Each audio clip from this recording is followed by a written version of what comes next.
This week, I'd like to give you 5 tools you can use to make each and every piece of fiction you read more interesting and exciting. Let's get into it. Welcome to this week's episode of the Read Well podcast. My name is Eddie Hood, and I'm your host, where I believe it's more important to read well than to be well read. So grab your favorite book, open up your notes, and let's get ready to learn something fascinating. Hey everyone, welcome back to the Read Well podcast. This is Eddie Hood, and I am excited to share with you some of the things I've been studying this week over the importance of literature and how to make it more meaningful. I think sometimes we read books and we just start on page 1 and we read until the end of the page, and then we put it back on the shelf and think, that was a great story. But I had an experience recently where I was watching a piece of furniture being made. I don't know if you've seen these videos on YouTube where people are making things, but it's fascinating to watch somebody make something by hand, whether it's a piece of furniture or maybe they're cooking the perfect cake or they are quilting the perfect quilts. My wife loves to sew, and so she's always watching these sewing videos and what have you. What I found is that as you watch people make things and you understand and see all that goes into the creation of that object, you begin to appreciate it more than you had previously. I think just the fact that somebody has put their heart and soul into this object and has really put some attention and thought into it makes you sit back and go, maybe there's more to this. And literature is fascinating because if the author has done his or her job well, then there are usually layers involved in that story. And when we first approach a book, we often can, of course, follow along the plot lines. This happened, and then this happened, and so on. But once we start to look into the greater scope of things, we realize that there is a philosophical conversation happening, there are psychological elements at play, and we can really start to learn more about ourselves when we ask some critical questions. So today, I'd like to give you 5 things you can use to turn every piece of fiction into something more beautiful. Really, the more you learn about what went into the creation of that story, the more you're going to appreciate it. And I'm hoping that by the end of this episode, you'll walk away looking at each new work of fiction differently. What we're going to be talking about here are the 5 elements of plot. And plot's important because it's not just the thing that drives the story forward, but it's what gets you from the beginning of ordinary living through the chaos and catastrophe of a great story into the end. And whether you're a writer or not, I think it's really important that you understand these 5 things because once you learn them, you'll never read a book the same again, and they will be there to help you. So the first piece of information you need to understand when we're talking about plot dynamics here, there are 5 things to look out for. The first one is exposition. Now, exposition is that first part of a book where the author is doing a couple different things. So she is working really hard to, 1, introduce the characters as well as their situations. Okay, so we are trying to put into your mind quickly and efficiently who the main characters are and why they're important. So you're going to be exposed to some personality types. You're going to be exposed to how they interact with each other. And it's really important that you pay attention to those details because you'll have a better grasp of what's happening later on. You really want to understand those characters in the beginning. Now, you'll know you're in the hands of a good author when, within the first few pages, you already understand who the characters are and you have some concern for them. Now, it's not really possible to be rooting for the hero yet because you have to go through some challenges with that protagonist in order to start rooting for them. You have to really experience hard things with them, right? It's kind of like your best friend. If you've ever had a best friend growing up, that person became your best friend because you went through all of the hard stuff of teenage living together. They survived with you, and that's what made them special.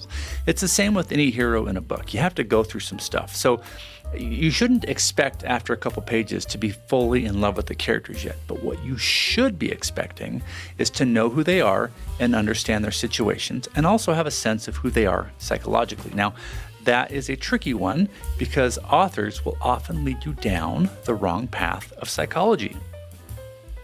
This is most famously done when we have what's called the unreliable narrator. The narrator, of course, being the person telling the story.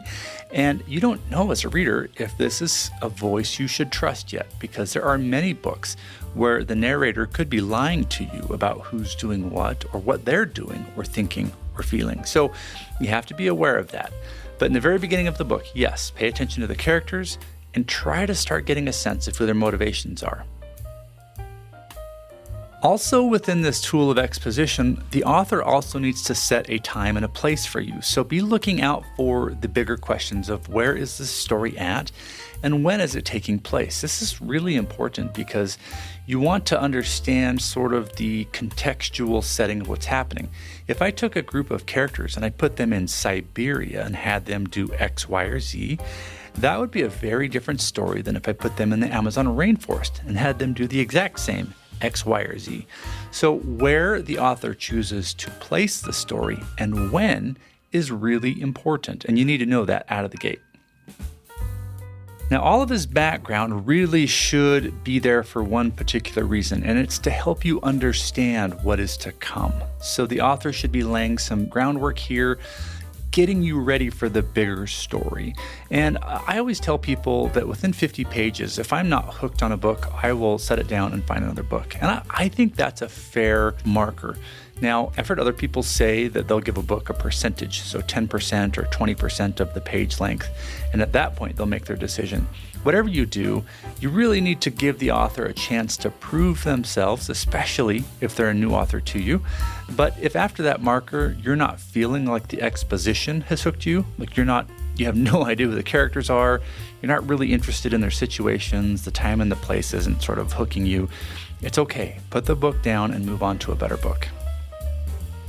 But you know when you're in the hands of a good author. You can feel it in your bones, like you start to tingle and you get all excited about this book, and you start telling your friends like, oh my gosh, I haven't read this book totally yet, I'm only 30 pages in, but this author is just, I can't wait to see what happens. You know when you have a great book, and it's usually due to the exposition.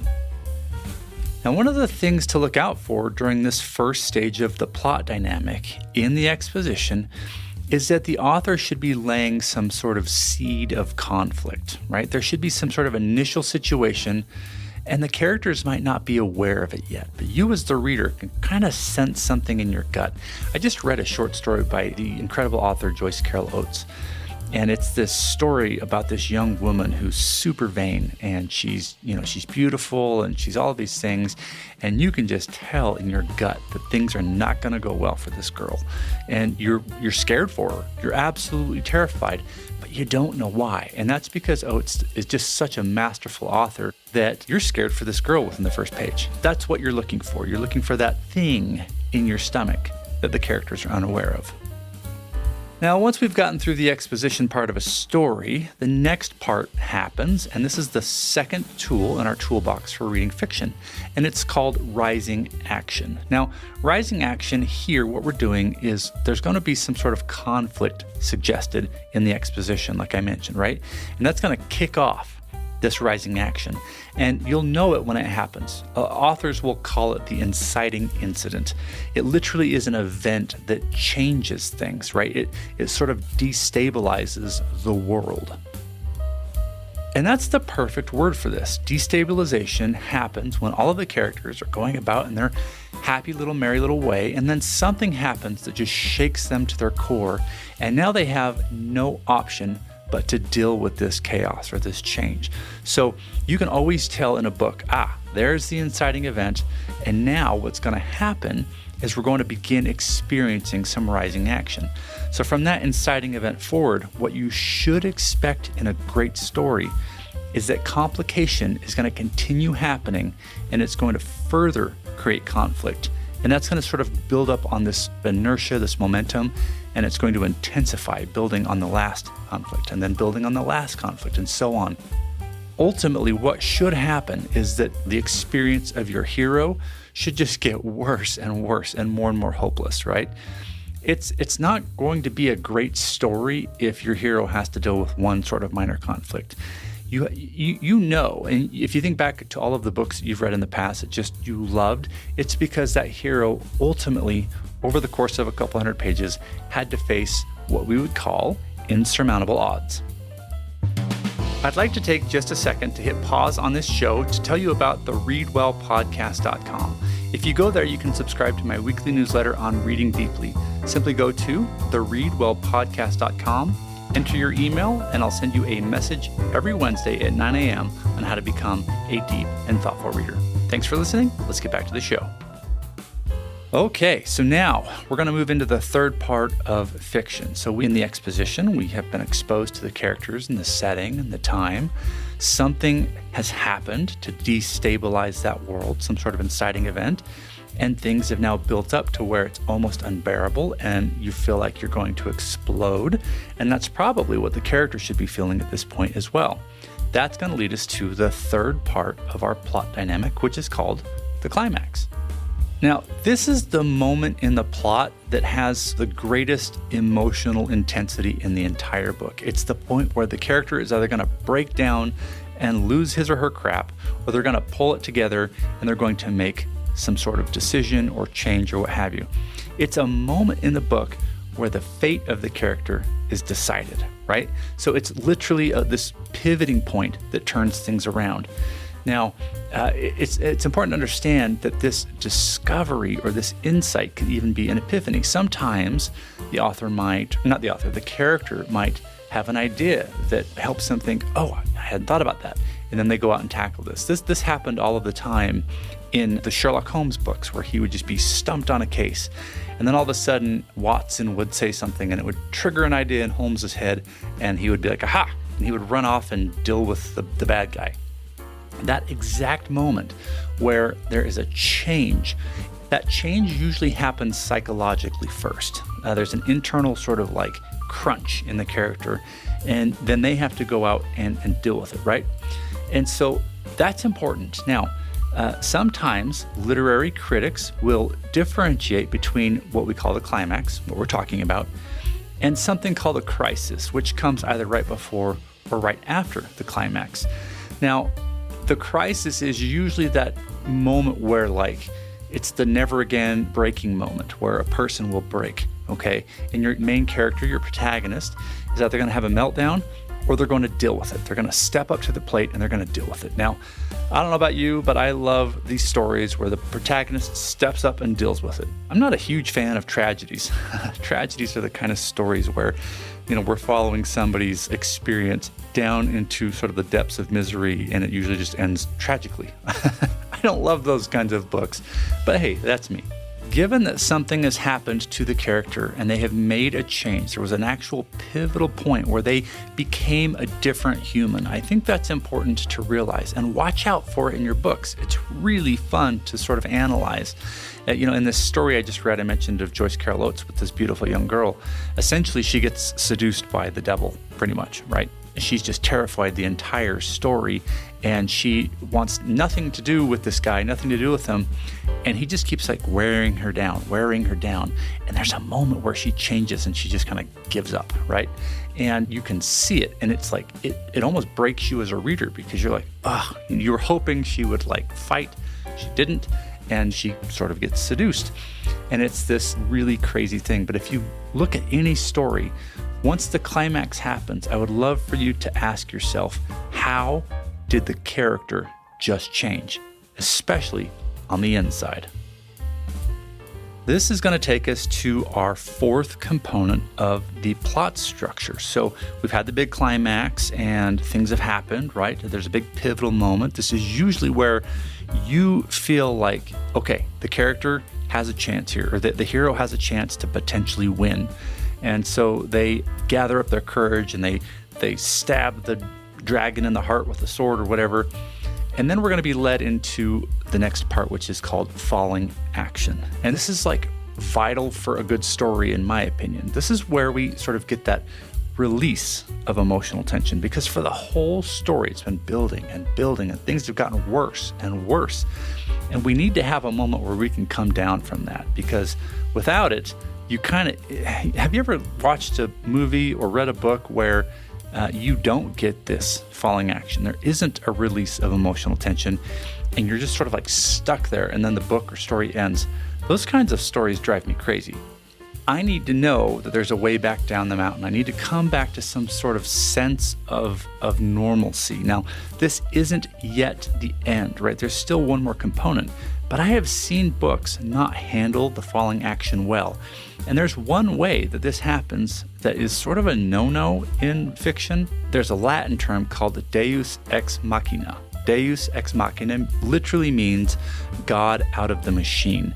Now, this is where the character is pretty much saved by, some supernatural power or God or something, and is just, you feel cheated as the reader or as the viewer or whatever, because maybe the army just swooped in out of nowhere. The army wasn't even in the story, but all of a sudden they swoop out of the skies and blow everything up, and the hero is saved, and the end of the story. You feel cheated because you've just put a bunch of time into this story, and the author just ended it with some saving grace sort of thing. If the hero doesn't earn his way or her way out of the doomed state, then you're going to be frustrated. And so this is one way where falling action really fails sometimes, and you know it when it happens. I still see it today, even though writers know that they shouldn't do this. I see it all the time, and I roll my eyes when you get that deus ex machina situation. It drives me batty. Once things have sort of come down the mountain and we've had this little release of tension, there's this beautiful moment. It's usually the last couple pages of a book or the last few minutes of a movie or whatever, that is just the final resolution. And this is the exact opposite of the inciting incident. That incident was to create destabilization. It was to just completely ruin the character's world. Now, with the resolution, we are going to be creating some sense of stabilization for the character. We want to see them at peace. We want to see them having earned their life and the beauty of it. And here's the thing. This resolution doesn't have to be permanent. It doesn't have to be perfect, but it should exist in some fashion or form. So it might be temporary, but that's better than nothing. Again, I don't like stories personally where you sort of have to figure out what happened, right? You have to guess what you think did the characters fall in love? Did they get married? I don't know. I can't handle that. I walk away with anxiety in those books. So don't send me those book recommendations. I want to know what happens to my characters. So in the resolution, we get to see this stabilization event take place. I want to see all of the loose ends get tied up and handled well. There's nothing more artful, I think, than an author who can take all of the many strings that they've put in their novel and at the very end artfully bring them together. Now, those 5 tools will help you as you begin to read a book. And I think if you can, next time you read a fictional book, just carry this sort of podcast with you and think about it. Start with your book and start at the very beginning and watch as the author walks you through these 5 stages. Any good book will do this well, where they will give you some exposition, and then there's going to be something bad that will happen. The action is going to rise, and then there will be a climax, a real turning point, some sort of pivotal turning point. And then there will be a falling action and then some kind of resolution, right? It is the classic plot structure. And when it's done well, it really makes a story great. So with that in mind, as always, I like to give you a book recommendation, something to think about and really try out. And I'm excited this week because I wanted to give you a fictional work that I think has a really nice plot arc to it, and one that I love. This book has made a huge impact on me. I love the author, I love the story, I love the characters. And I think you'll like it too. And it's a book that may or may not have been on your reading list in the past. Some people in my private reading community have mentioned that they've read this author many times and love him, and I couldn't agree more. He's one of my favorites. And this, of course, is John Steinbeck's book, The Grapes of Wrath. So why do I love The Grapes of Wrath? Well, it is a book that is just chock full of honesty. So Steinbeck is writing about a family, the Joad family, who lives in Oklahoma. Very poor family who is in hope of a better future for themselves. And their son, Tom Joad, has been in prison. Now, I'm not going to give any spoilers here because this really is a fantastic book. But the crux of the story is, in the very beginning, Tom Joad is coming out of prison and he's going home to his family. And he finds out that essentially the land that they're on is being taken from them. And so the family is forced to do something, right? That's the inciting incident. They have to leave their home and they go off in search of better income and a better life. And it is a critical story, sort of a polemic against the societal structures of America during the Depression, during the 1930s. And Steinbeck is speaking out against all of these sort of institutions that have really made it impossible for people to live healthy, safe, and comfortable lives, right? At the expense of a couple people who are making all of the money, and then you've got all these people who were just poor and uneducated and couldn't get by. It was impossible to live. So you're going to follow the story of this family who is trying not only to survive, not only to make some income, but most importantly, to stick together as a family. And I would love for you to read this book using our 5 plot points, right? Go through and pay attention. I've already given you one of them. When they're kicked off their land, that is the inciting incident. And from there, everything just gets worse. Hey, if you found this episode helpful at the Read Well podcast, I would love to invite you to join the book club that I host online. It is an opportunity for us to come together and read books. I am there with you live. It's me on a Zoom meeting with a whole bunch of other kind, caring, and just lovely people who really enjoy literature. Now, if you were to join right now, we're reading one of my favorite books of all time. It's Fyodor Dostoevsky's The Idiot.